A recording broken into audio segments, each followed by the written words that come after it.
दर्शकों, आज की यह कहानी सुनने के बाद आपकी जिंदगी बेहद ही आसान हो जाएगी। जिंदगी को कैसे जीना चाहिए और खुशी खुशी कैसे बड़ी से बड़ी सफलता प्राप्त की जा सकती है, इसके पीछे का एक गहरा रहस्य आज मैं आपको एक कहानी के माध्यम से सुनाऊंगा। तो चलिए कहानी की शुरुआत करते हैं दोस्तों। महात्मा बुद्ध कहते हैं कि शांति हमारे भीतर है, शांति हमारे अंदर से आती है, इसे बाहर ढूंढना। लेकिन अगर आप आज के समय की बात करेंगे तो आज हर एक मनुष्य केवल दौड़ में लगा हुआ है। उसे दौड़ना पसंद है, वे दूसरों से आगे निकलना चाहता है और दूसरों से कुछ अलग मुकाम बनाना चाहता है। लेकिन वह यह भूल चुका है कि जिस रास्ते पर वह दौड़ रहा है वह रास्ता कभी खत्म नहीं होता और ना ही आपको कभी मंजिल मिल पाएगी, क्योंकि यह रास्ता अनंत है, इसका कोई अंत नहीं। अंतिम समय में भी जब हम अपने आप को देखते हैं तो हम अपने आप को वही रास्ते पर खड़ा ही पाते हैं जहां से हमने इसकी शुरुआत की थी। हालांकि यह सच जानकर भी लोगों को कोई फर्क नहीं पड़ता। वह तो इस रेस में, इस दौड़ में जितना चाहते हैं, वह अपने आप को श्रेष्ठ साबित करना चाहते हैं। जब कोई उनसे पूछता है कि तुमने अपने जीवन में क्या हासिल किया, तब हम अपना बखान करने से कभी पीछे नहीं हटते। हम इसका जवाब कुछ इस तरह से देते हैं कि हमने अपने जीवन में यह हासिल किया, मैंने अपने जीवन में वह हासिल किया, मैंने इस मुकाम को पाया है, मैंने इतने वर्षों की तपस्या के बाद इस पौधे को हासिल किया है। लेकिन इस बात का असली मतलब केवल वही समझा सकता है जिसने यह सब कुछ पाने के चक्कर में अपने समय को गवा दिया और अभी भी वह इस दौड़ में दौड़ रहा है, क्योंकि उसे अपनी मंजिल अभी तक नहीं मिली। वह इस अनंत रास्ते की आखिरी छोर तक पहुंचना चाहता है, लेकिन जब वह पीछे मुड़कर देखता है तो वह अपने आप को इस रास्ते पर अकेला खड़ा महसूस कर पाता है। और यही हम सबके साथ भी होगा। हम सब भी इससे बच नहीं सकते। लेकिन जो समय से पहले अपने आप को जान पाते हैं, जो अपने आप को समझ पाते हैं, वह इस अनंत यात्रा को पहले ही देख लेते हैं, समझ जाते हैं। वह अपनी हर गलतियों को सुधारने का प्रयास कर पाते हैं। लेकिन जिन्हें यह नहीं पता कि वह कहां जा रहे हैं और उनकी यात्रा कब खत्म होगी, वे लोग इस दौड़ में केवल दौड़ते ही चले जाते हैं। इसे और अच्छे से समझा के लिए आज की जो कहानी मैं आप सभी के लिए लेकर आया हूं, इस कहानी के माध्यम से आप यह समझ सकेंगे कि हम इस अनंत यात्रा को कैसे समाप्त कर सकते हैं और ऐसी क्या चीज है जिसे हम अपने जीवन में उतार कर अपने आप को समझ सकते हैं, पहचान सकते हैं, जिससे हम अपने जीवन की सभी समस्याओं का समाधान कर सकते हैं। एक समय की बात है, किसी नगरी के एक पहाड़ पर एक गुरु रहा करते थे। उन गुरु की ख्याति दूर दूर तक फैली हुई थी। वह गुरु बहुत ही ज्ञानी थे, लेकिन उन्होंने अपने पूरे जीवन काल में कभी किसी को अपना शिष्य नहीं बनाया। उनके पास अनेक लोग आते और उनसे कहते कि हमें अपना शिष्य बना ले, लेकिन वह कभी किसी को अपना शिष्य नहीं बनाते और वहां से उन्हें भगा देते। इसी तरह से समय बीतता गया। समय के साथ साथ अब युवा गुरु धीरे धीरे वृद्ध हो चुके थे। अब उनकी रोजमर्रा के कामों में भी उन्हें तकलीफ होने लगी थी। तब उनके मन में यह ख्याल उत्पन्न हुआ कि यदि मैंने अपने जीवन में किसी को अपना शिष्य बना लिया होता तो आज वह शिष्य मेरी कुछ तो मदद अवश्य कर देता।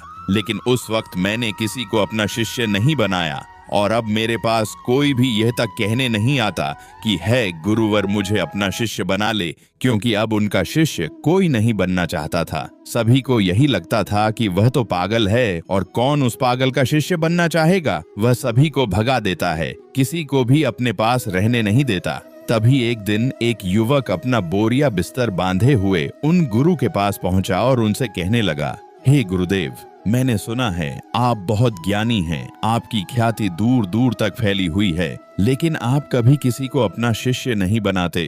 मैं आज आपके पास यही विनती लेकर आया हूँ कि कृपा करके मुझे अपना शिष्य बना लीजिए। आप जो कहेंगे मैं वह करूँगा, लेकिन मुझे केवल आपसे ही ज्ञान प्राप्त करना है। मैंने सुना है आप बहुत ज्ञानी हैं और इसी इच्छा से मैं यहाँ पर आया हूँ कि वह ज्ञान आप मुझे देंगे, मुझे सिखाएंगे। मैं बड़ी आस लेकर आपके पास आया हूँ। जब मैं यहाँ आ रहा था तो हर कोई मुझे यहाँ आने से मना कर रहा था। हर कोई मुझसे यही कहता था कि उनके पास ना जाओ, वह बहुत पागल है, वह किसी को अपना शिष्य नहीं बनाते। यदि तुम उनके पास जाओगी तो वह तुम्हें डांट कर भगा देंगे। लेकिन तुम्हें अपना शिष्य नहीं बनाएंगे। सभी लोग मुझे रोक रहे थे, लेकिन मुझे तो केवल आपका शिष्य बनना है। क्या आप मुझे अपना शिष्य बनाएंगे? कृपा करके ना मत कहिए। मैं आज आपके पास बड़ी आस लेकर आया हूँ। उस युवक के मुख से यह सारी बातें सुनकर वह गुरुवर उस युवक से कहते हैं, हाँ, आज से तुम मेरे शिष्य हो। मैं तुम्हें अपना शिष्य बनाता हूँ और कल से मैं तुम्हें ज्ञान भी अवश्य दूंगा। धीरे धीरे रात्रि का समय हो चुका था और उतने ऊपर उस पहाड़ी पर पानी का कोई स्रोत नहीं था। पानी लेने बहुत दूर जाना पड़ता था और शिष्य को बहुत जोरों की प्यास लग चुकी थी। वह पानी ढूंढने के लिए यहाँ वहाँ घूम रहा था, यहाँ वहाँ फिर रहा था, लेकिन उसे कहीं भी पानी नहीं मिला। और जब उन गुरुवर ने अपने उस शिष्य को पानी ढूंढता हुआ देखा तो उन्होंने कहा, बेटा, तुम्हें इस पहाड़ पर कहीं पानी नहीं मिलेगा। आज की रात तुम्हें ऐसे ही बितानी पड़ेगी। कल सुबह सुबह हम पानी के लिए निकल पड़ेंगे। उस शिष्य ने अपने और गुरुवर की बात मान ली। उसने जगसासी जैसे तैसे अपनी रात वहां पर बिताई और अगले दिन सुबह सुबह वह गुरुवर और वे शिष्य पानी लेने के लिए निकल पड़े। वह दोनों एक कुएं के पास पहुंचे। शिष्य को जोरों की प्यास लगी थी। उसने कुएं से झट से पानी निकाला और फटाफट पी गया, क्योंकि उसका गला सूखा हुआ था और उसे प्यास भी बहुत जोरों की लगी थी। यह देखकर उन गुरुवर ने अपने शिष्य से कहा, मूर्ख कहीं का, मुझे भूल गया। तेरे साथ मैं भी तो प्यासा हूँ क्या? मुझे पाने की कोई आवश्यक नहीं। इस पर शिष्य अपने गुरु से माफी मांगता है और कहता है, हे गुरुदेव, मुझे क्षमा कीजिए। मुझे बहुत जोरों की प्यास लगी थी, जिस कारण मुझे आपका ध्यान नहीं आया और मैंने पानी निकालकर खुद ही पहले पी लिया। लेकिन रुक जाइए, मैं अभी आपके लिए पानी लेकर आता हूँ। इतना कहकर उस शिष्य ने एक बार फिर से कुएं से पानी निकाला और गुरुवर को पिलाया। उसके बाद वह शिष्य अपने गुरु से कहता है, हे गुरुवर, आपने कहा था कि आप मुझे कल से ज्ञान देंगे, आप मुझे कल से सिखाएंगे। तभी वह गुरुवर कहते हैं, हाँ, मैंने कहा था और मुझे याद है। तभी वह गुरुवर अपने उस शिष्य को कहते हैं कि एक बार फिर से इस कुएं से पानी निकालो। शिष्य ने गुरु की आज्ञा मानी और उसने एक बार कुएं से फिर पानी निकाला। यह देख वह गुरुवर अपने उस शिष्य से कहते हैं, भंते, अब तुम ही मुझे यह बताओ कि यह पानी और वह पानी जो तुमने पिया था, इन दोनों में क्या फर्क है? इन दोनों में क्या अंतर है? शिष्य ने अपने गुरुवर की बात बड़ी ध्यान पूर्वक सुनी और उसके बाद अपने हाथ में लिया हुआ वह पानी वह उसे घूर घूर कर देखने लगा, लेकिन उसे कुछ समझ नहीं आ रहा था। उसने कहा, है गुरुवर, यह पानी और वह पानी, इन दोनों में क्या फर्क है? इसे बताने के लिए तो मुझे वह दोनों पानी एक साथ रखना होगा, लेकिन मैं तो वह पानी पी चुका हूँ। अब मैं भला आपको इन दोनों के बीच का अंतर कैसे बता सकता हूँ?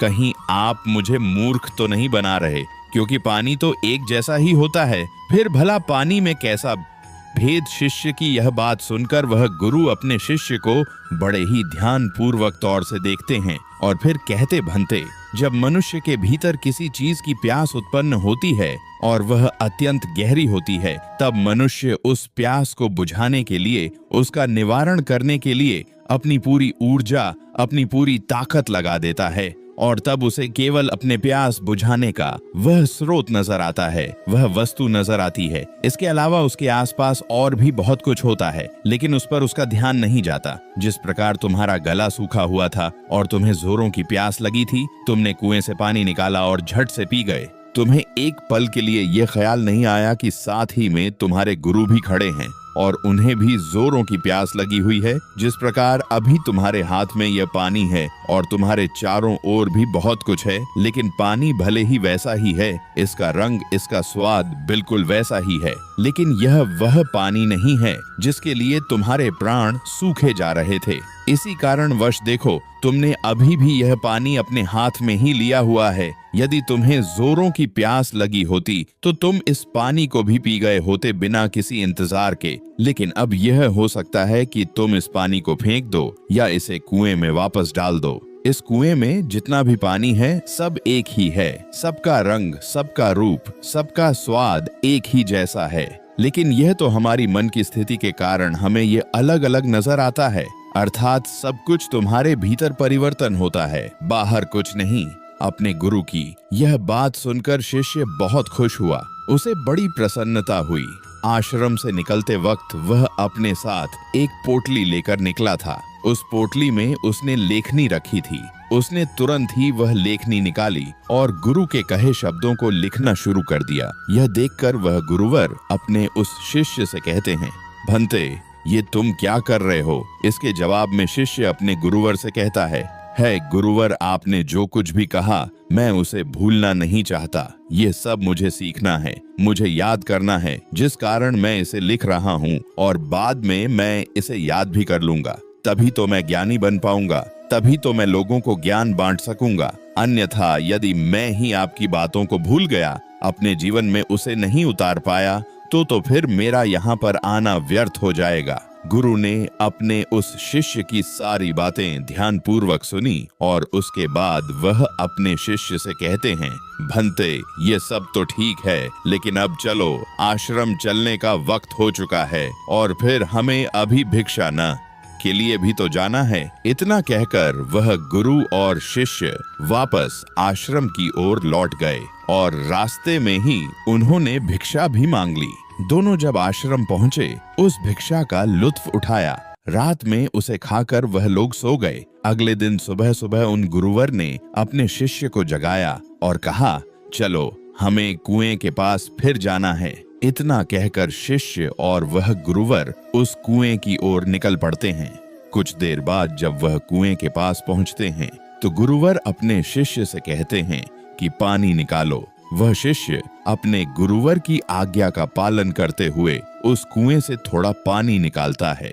तभी वह गुरुवर अपने उस शिष्य से कहते हैं, भंते, कल जो तुमने पानी पिया था और आज जो तुमने पानी निकाला है, इन दोनों में क्या फर्क है? क्या तुम मुझे बता सकते हो? इस पर शिष्य तुरंत ही अपनी उस पोटली को निकालता है जिसमें उसने वह सारी बातें लिखी होती हैं। जब गुरु ने उसे वह सारी बातें बताई थी कि जब मनुष्य को किसी चीज की प्यास उत्पन्न होती है तो वह उसे मिटाने की हर मुमकिन कोशिश करता है और उसके आसपास बहुत कुछ होता है, लेकिन वह उसे देख नहीं पाता। वह यह पढ़ ही रहा था कि तभी उन गुरु ने अपने उस शिष्य से कहा, मूर्ख, क्या कर रहे हो? वह शिष्य कहता है गुरुवर, जैसा कि आपने मुझे बताया था, मैं उसी ज्ञान को दोहरा रहा था और आपको आपके सवाल का जवाब देने का प्रयास कर रहा था। तभी वह गुरुवर अपने उस शिष्य से कहते हैं, मूर्ख, इस पानी को सूंघ रहे हो, इस पानी में से दुर्गंध आ रही है। शिष्य ने अपने गुरु की आज्ञा मानी। उसने तुरंत ही उस पानी को सूंघ, उसमें से सचमुच बदबू आ रही थी, मानो वह पानी चुका हो। तभी वह गुरु कुएं की ओर आगे बढ़ते हैं और कुएं में झांक कर देखते हैं तो उसके अंदर एक जीव मरा पड़ा था। जैसे तैसे उन गुरुवर ने और उस शिष्य ने मिलकर उस जीव को कुएं से बाहर निकाला और उस जानवर की ओर इशारा करते हुए और गुरुवर अपने शिष्य से कहते हैं, भंते, क्या तुम इसे देख पा रहे हो? इस पर शिष्य कहता है, हाँ गुरुवर, मैं इसे देख पा रहा हूँ। तभी वह गुरुवर कहते हैं, इस पृथ्वी पर जिसने अभी सहसा अभी ये जन्म आया है, उसकी मृत्यु निश्चित है। वह एक ना एक दिन मृत्यु को अवश्य प्राप्त होता है। जब एक मनुष्य जन्म लेता है तो उसका जीवन संपूर्ण होता है और मृत्यु शून्य होती है। लेकिन धीरे धीरे जैसे जैसे समय बीतता जाता है, एक एक दिन ढलते जाते हैं, जीवन घटने लगता है और मृत्यु संपूर्ण होती जाती है। किसी की भी मृत्यु यूं ही अचानक नहीं हो जाती। जब कोई भी प्राणी जन्म लेता है तो उसके जन्म से ही यह प्रक्रिया शुरू हो जाती है और अंततः हम हमारी यात्रा जन्म से मृत्यु तक अपना सफर तय कर लेती है। हाँ, यहाँ पर यह जरूर होता है कि किसी के लिए तेज प्रक्रिया होती है और किसी के लिए यह प्रक्रिया धीमी होती है, लेकिन यह प्रक्रिया सभी के लिए काम करती है और सभी को एक न एक दिन जन्म से लेकर मृत्यु तक का यह सफर तय करना ही पड़ता है। शिष्य ने एक बार फिर से अपनी लेखनी निकाली और गुरु की इन सभी बातों को लिखना शुरू कर दिया। तभी वह गुरु हैं, क्रोधित होते हुए अब उस शिष्य से कहते हैं, चलो, कुएं की ओर चलो। यह देखकर वह शिष्य घबरा जाता है और अपने उन गुरुवर से कहता है गुरुवर, मैं तो अभी जवान हूँ और मैं अभी मृत्यु को प्राप्त नहीं होना चाहता, कृपा करके मुझे छोड़ दे। तभी वह गुरुवर अपने उस शिष्य से कहते हैं, बेवकूफ, मैं तुम्हें कुएं में धकेलने नहीं जा रहा, मैं तो यह कह रहा हूँ कि कुएं के चारों ओर एक दीवार खड़ी कर देते हैं जिससे और कोई इस कुएं में ना गिरे, जिस किसी और को व्यर्थ अपनी जान ना गंवानी पड़े। दोनों ने बड़ी मुश्किल के साथ कुछ लकड़ियां इकट्ठा की और कुएं के चारों ओर एक दीवार बना दी, जिससे अब उस कुएं के अंदर कोई नहीं गिर सकता था। इतनी मेहनत करने के बाद गुरु और वह शिष्य वापस आश्रम लौट आए। धीरे धीरे ऐसे ही कई दिन बीत गए। शिष्य अब उन गुरुवर के साथ अपना अधिकांश समय बिताता था, उनका सारा काम करता था। एक दिन उसने देखा कि उसके गुरुवर बहुत प्रसन्न हैं। तभी वह उन गुरुवर के पास पहुंचा और अपने उन गुरुवर से कहता है, हे गुरुवर, आज आप बहुत प्रसन्न दिख रहे हैं, क्या मैं आज आपसे कुछ पूछ सकता हूँ? तभी वह गुरुवर अपने उस शिष्य से कहते हैं, हाँ अवश्य। तभी शिष्य कहता है, हे गुरुदेव, आप मुझे कोई ऐसा ज्ञान दीजिए जो सबसे बड़ा हो, जिसके आगे मुझे कोई और ज्ञान अर्जित करने की कोई आवश्यकता ना पड़े। वैसे भी दिन बदन आप वृद्ध होते जा रहे हैं और आपकी मृत्यु कब आ जाएगी यह मैं ही नहीं औद्या, इसीलिए आप मुझे वह ज्ञान दे दीजिए। तभी तो मैं आपके ज्ञान को लोगों तक फैला सकूंगा, तभी तो लोग आपके बारे में जान सकेंगे। वह अपनी लेखनी लेकर बैठ गया, इस इंतजार में कि गुरुदेव उसे कुछ बताएंगे, कोई ऐसा ज्ञान जो बहुत बड़ा है। लेकिन उन गुरुवर ने अपने उस शिष्य से कुछ नहीं कहा, बस वह चुपचाप बैठ गए। वह काफी देर तक यूं ही मौन रहे और उसके बाद वहां से उठकर चले गए। वे शिष्य चुपचाप यह सब देख रहा था और जब वह गुरुवर वहां से उठकर चले गए तो उसने लेखनी से लिखा, सबसे बड़ा ज्ञान ज्ञान। मौन। अगले दिन फिर उसने उन गुरुवर से यही सवाल किया और अब की बार भी गुरुवर ने उसे कोई जवाब नहीं दिया। वह काफी देर तक मौन रहे और फिर वहां से उठकर चले गए। ऐसा करते करते कई दिन बीत गए, दिन से सप्ताह से महीने और लगभग 1 वर्षों के बाद भी उसे केवल एक ही जवाब मिला था, सबसे बड़ा ज्ञान मौन। इसके अलावा उसने लेखनी से और कुछ नहीं लिखा था, क्योंकि वह गुरुवर जब भी इस सवाल को सुनते तो वह मौन हो जाते और अपने उस शिष्य से कुछ न कहते, जिस कारण वह शिष्य भी हर रोज अपनी लेखनी से केवल एक ही बात लिखता था, सबसे बड़ा ज्ञान मौन। लेकिन अब उसके सब्र का बांध टूटा जा रहा था। एक दिन रात को उसे नींद नहीं आ रही थी। वह यहाँ वहाँ करवटें बदल रहा था। चांदनी रात थी। वह आश्रम से बाहर निकला और बाहर बैठकर यह सोचने लगा कि आखिर गुरुदेव मुझे वह सबसे बड़ा जगाए होते थे उसे क्यों नहीं दे रहे? क्या वह मुझे देना नहीं चाहते या मैं अभी इस लायक नहीं हूँ कि उस ज्ञान को समझ सकूं? इस प्रकार उसके मन में हजारों सवाल चल रहे थे, हजारों तरह के विचार उत्पन्न हो रहे थे। तभी अचानक उसे एक पक्षी की आवाज सुनाई पड़ी। उसका पूरा ध्यान उस पक्षी की आवाज पर चला गया और तब उसने महसूस किया कि चारों ओर हवाएं चल रही थीं। पत्तों की सरसराहट की आवाज, ठंडी हवाएं चलने की आवाज, चारों तरफ सन्नाटा छाया हुआ था। वह यह सब महसूस कर पा रहा था। उसने उस सन्नाटे की आवाज को ध्यान से महसूस किया, अपनी आंखें बंद की और बड़े ध्यान से उन आवाजों को सुनने लगा। उसका मन बिल्कुल शांत हो गया और अब तक पहली बार उसने अपने मन को इतना शांत महसूस किया था। पहली बार वह आनंदित महसूस कर रहा था। वह यह भूल चुका था कि उसे बड़े ज्ञान के बारे में अभी तक उन गुरुवर ने कुछ नहीं बताया। तभी उसने सोचा कि जो आज अनुभव मैंने प्राप्त किया है, इसे मैं अपने गुरुवर को अवश्य बताऊंगा। जिस कारण वह उस अनुभव को लिखने के लिए अपनी लेखनी निकालता है। तभी वह देखता है कि उसने अपने किताब के सारे पन्नों पर केवल एक ही बात सीखी है, सबसे बड़ा ज्ञान मौन। तभी उसे यह भी एहसास हो गया कि वह गुरुवर तो उसे सबसे बड़ा ज्ञान दे रहे थे, लेकिन वही उसे समझ नहीं पा रहा था। सबसे बड़ा ज्ञान तो यही है, लेकिन जो उसने अनुभव किया था, उस अनुभव को वह फिर से महसूस करना चाहता था, जिस कारण वह पूरी रात नहीं सोया और फिर से जाकर वहीं पर बैठ गया और रात भर उन आवाजों का अनुभव करता रहा, शांति को महसूस करता रहा। सुबह हो गई थी। वह सुबह सुबह उठकर अपने गुरुवर के पास आया। उस शिष्य के गुरु ध्यान में लीन थे। वह चुपचाप वहां पर आया, वहां बैठकर उन्हें शांति से देखता रहा। जब उन गुरुवर ने अपनी आंखें खोली तो अपने उस शिष्य को अपने सामने पाया और वो उसे देखते ही यह समझ चुके थे कि इसे मौन मिल चुका है।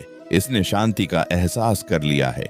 गुरु ने अपने शिष्य से कहा, भंते, मौन कोई ज्ञान नहीं है, मौन ज्ञान का आधार है और यह हमें वह दिखाने में सक्षम है जिसे हम अपनी आंखों से नहीं देख पाते। बाहर चाहे कितना भी शोर हो, चाहे कितनी भी भीड़ हो, लेकिन भीतर मौन होना ही चाहिए। अपने गुरुवर के मुख से यह बात सुनकर उसने अपनी लेखनी और अपनी पुस्तक गुरु के चरणों में रख दी और उसके बाद से उसने कभी कुछ नहीं लिखा। उसने केवल वह सारी बातें महसूस की और धीरे धीरे एक दिन उसने असली ज्ञान को प्राप्त कर लिया। दोस्तों, हम भी अपने जीवन में जन्म से लेकर अपने अंतिम समय तक कुछ न कुछ इकट्ठा करने में लगे रहते हैं। जितना कर सकते हैं उतना तो करते ही हैं, लेकिन उसके बावजूद भी हम और अधिक पाना चाहते हैं। हम और अधिक इकट्ठा करना चाहते हैं, जिससे हमारे मन में हमेशा एक अशांति रहे, जिससे हमारा मन हमेशा विचलित होता रहता है और हम कभी भी एक लक्ष्य की ओर आगे नहीं बढ़ पाते। लेकिन इसके बावजूद भी हम कभी भी अपने आप को एक पल के लिए शांत नहीं होने देना चाहते। एक काम से दूसरा काम, दूसरे से तीसरा, तीसरे से चौथा, इसी प्रकार हम अपना पूरा जीवन यूं ही गंवान देते हैं। लेकिन हम कभी भी एक पल के लिए मौन नहीं रहते। इसी कारणवश हम जीवन भर केवल भागते रहते हैं, लेकिन अपने भीतर की उस शांति का अनुभव कभी नहीं कर पाते, जिस कारण हम सब कुछ प्राप्त करके भी कुछ नहीं प्राप्त कर पाते। हमारा जीवन पूरी तरह से व्यस्त हो जाता है। इसलिए दोस्तों, अगर आप भी अपने जीवन में भागते भागते थक चुके हैं तो एक पल के लिए मौन धारण करें, क्योंकि वह आपको वह ऊर्जा प्रदान करेगा जिससे आप अपने जीवन में एक सही दिशा प्राप्त कर सकेंगे। अपने भीतर झांकने का प्रयास करें। हम में से अधिकांश लोग मौन का व्रत तो अवश्य रखते होंगे, लेकिन केवल यह ऊपरी तौर पर होता है और भीतर की ओर हमारा मन बिल्कुल अशांत रहता है। हमें किसी चीज में चैन नहीं मिलता। हम केवल यहाँ वहाँ भागते रहना चाहते हैं, कुछ ना कुछ इकट्ठा करना चाहते हैं, जिससे हमें कभी भी शांति नहीं मिल पाती और हम यूं ही इस जीवन के भाग दौड़ में लगे रह जाते हैं। अब आप में से कई लोग ये कहेंगे कि मौन कैसे प्राप्त करें, कैसे हम अपने भीतर की ओर जाके कैसे हम अपने मन को शांत करें। तो इसका एक बहुत ही सीधा और सरल उपाय है, ध्यान। अपने विचारों को, अपने आप को ध्यान से देखें। आप दिन भर क्या कर रहे हैं, आप कहाँ पर कितना समय दे रहे हैं। जब आप किसी चीज को होते हुए देख रहे हैं और आपके मन में किस प्रकार के विचार उत्पन्न कर रहा है, तब आप यह भी समझ पाएंगे कि आप कितनी व्यर्थ की बातें सोचते हैं जिनका वर्तमान से कोई संबंध नहीं है। और एक बात आप यह भी बहुत अच्छे से जानते होंगे कि आपसे बेहतर आपको कोई और नहीं चाह सकता, इसलिए आपसे बेहतर आपका और कोई परिवर्तन नहीं कर सकता। आप जैसा चाहें वैसा अपने आप को बना सकते हैं। इसलिए कोशिश करें। निरंतर कोशिश करते रहने पर आप मौन को भी अवश्य पालेंगे और अपने जीवन को एक सही दिशा और दशा देने में सक्षम हो पाएंगे। दोस्तों, उम्मीद है कि आपने आज की इस वीडियो से जरूर कुछ ना कुछ सीखा होगा। तो इस वीडियो को लाइक और अपने दोस्तों के साथ शेयर करना ना भूलें। हमें ऐसे ही सपोर्ट करने के लिए चैनल को सब्सक्राइब और घंटी बटन को जरूर दबा दें। तो चलिए मिलते हैं एक और वीडियो में। तब तक के लिए अपना ख्याल रखें। धन्यवाद।